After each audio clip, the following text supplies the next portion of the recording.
Hai semuanya,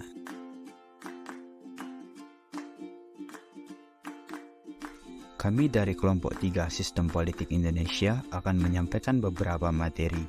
Tetapi sebelum itu, kami akan memperkenalkan diri terlebih dahulu ya. Perkenalkan, saya Rian Firnanda Irsyadani dengan NPM D1D0 22036. Perkenalkan, nama saya Ade Putra Rentama dengan NPM D1D 022094. Perkenalkan, saya Cynthia Mayasva dengan NPM D1D 022060. Perkenalkan, saya Rina Ramadhania Syafitri dengan NPM D1D0 22022. Perkenalkan, nama saya Nabila Ayudiani Tias dengan NPM D1D022032. Saya Melia Eka Saputri dengan NPM D1D022034. Pengertian sosialisasi politik. Sosialisasi politik merupakan cara untuk memperkenalkan nilai-nilai politik, sikap dan etika politik yang berlaku atau yang dianut oleh negara. Pembentukan sikap politik atau membentuk sikap dan keyakinan politik membutuhkan waktu yang panjang dan proses yang terus-menerus.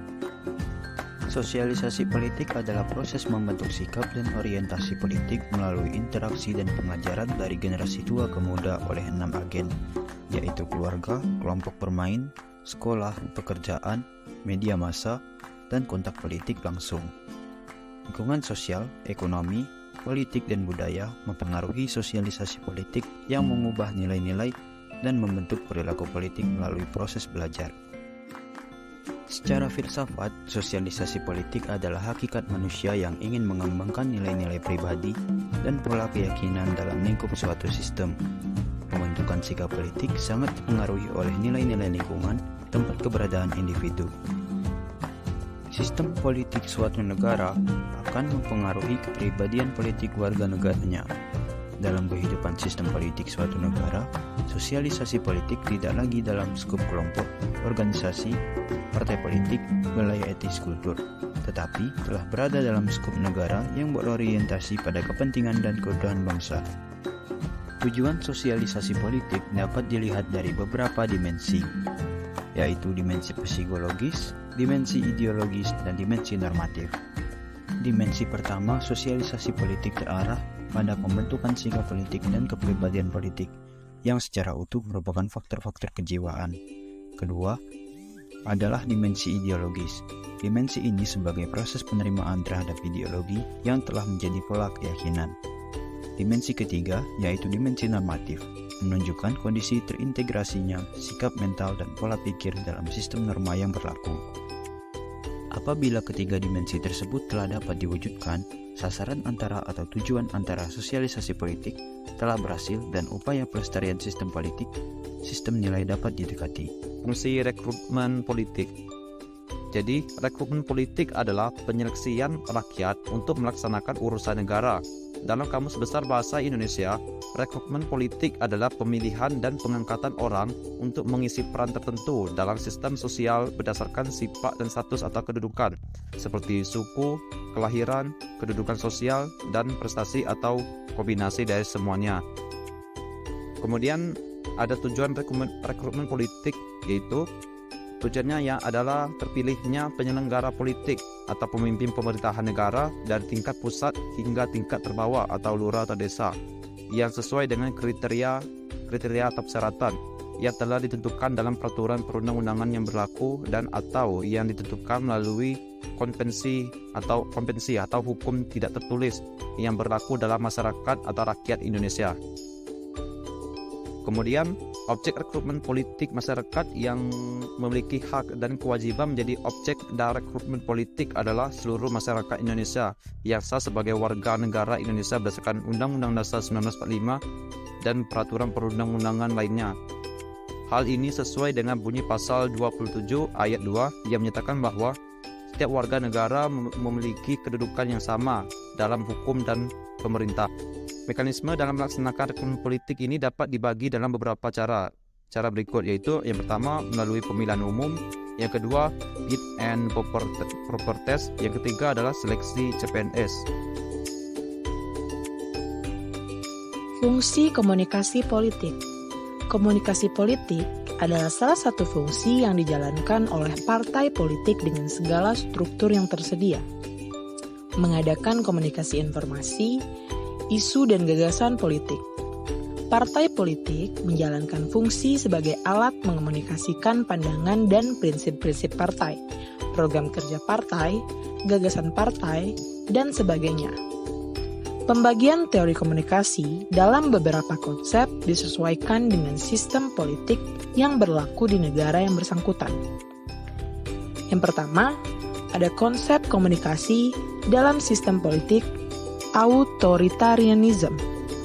Konsep ini adalah komunikasi politik yang di dalamnya lembaga suprastruktur politik mengatur, bahkan menguasai sistem komunikasi politik yang menghubungkan antara suprastruktur dan infrastruktur. Artinya, negara lebih besar memiliki pengaruh dalam mengendalikan media komunikasi politik kepada masyarakat.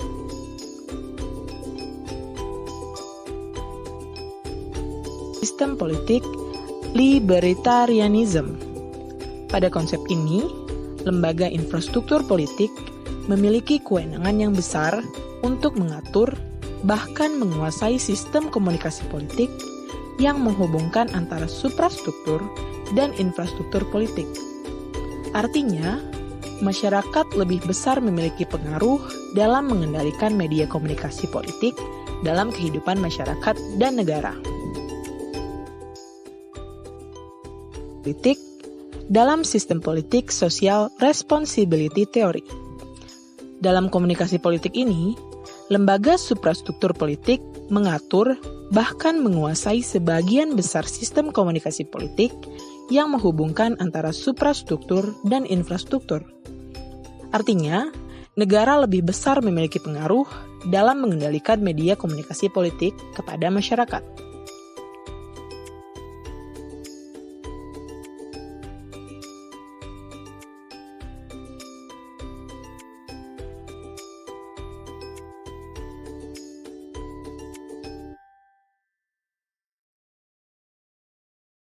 Fungsi komunikasi politik.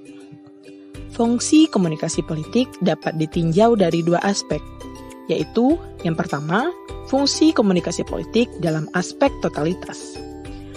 Mewujudkan suatu kondisi negara yang stabil dengan terhindar dari faktor-faktor negatif yang mengganggu keutuhan nasional. Ini artinya, negara berkewajiban menyampaikan komunikasi politik kepada masyarakat secara terbuka dan menyeluruh, serta menghilangkan hambatan komunikasi antara negara dan masyarakat, sehingga tercipta hubungan yang harmonis di antara keduanya.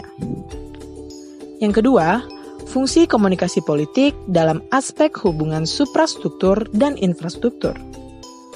Sebagai jembatan penghubung antara kedua suasana tersebut, dalam totalitas nasional yang bersifat independen, dalam berlangsungnya suatu sistem pada ruang lingkup negara. Adapun unsur-unsur komunikasi, yang pertama, komunikasi massa, pesan, media, halayak komunikasi politik, efek atau umpan balik. Fungsi stratifikasi sosial. Stratifikasi sosial adalah dimensi vertikal dari struktur sosial masyarakat yang membedakan masyarakat berdasarkan lapisan-lapisan vertikal yang terbuka atau tertutup. Ini adalah konsep sosiologi yang menunjukkan bahwa masyarakat dapat dibedakan menjadi kelas atas, menengah, dan bawah. Stratifikasi sosial adalah gejala universal yang ditemukan dalam setiap masyarakat. Fungsi input sistem politik Indonesia. Input dalam sistem politik terbagi menjadi dua, yakni tuntutan dan dukungan. Tuntutan muncul karena kelangkaan sumber dan ketidakmerataan alokasi kebutuhan masyarakat. Sedangkan dukungan adalah upaya masyarakat untuk mempertahankan sistem politik. Fungsi pembuatan kebijakan. Pembuatan kebijakan berdasarkan tuntunan dan pengaruh lingkungan. Pembuatan kebijakan ini dilaksanakan oleh lembaga legislatif, yaitu DPR, DPRD 1, DPRD 2, dan DPD.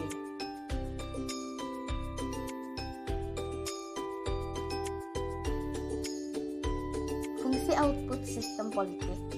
Fungsi penerapan kebijakan, penerapan aturan umum, undang-undang, dan peraturan lain ke tingkat warga negara. Fungsi penerapan kebijakan ini dilaksanakan oleh badan eksekutif, yaitu pemerintah pusat sampai pemerintah daerah. Fungsi output sistem politik. Fungsi adjudikasi kebijakan-kebijakan dalam hal ini ialah pengawasan jalannya penerapan undang-undang di kalangan warga negara. Adjudikasi kebijakan ini dilaksanakan oleh badan peradilan, yaitu Mahkamah Agung, Mahkamah Konstitusi, Komisi Yudisial, dan badan-badan kehakiman. Pendidikan politik adalah upaya pelestarian sistem politik, yaitu sikap, perilaku, sistem berpikir, pandangan, unsur indriatif, dan unsur instinktif yang diarahkan pada objek tertentu. Unsur-unsur dinamis itu melalui proses pendidikan.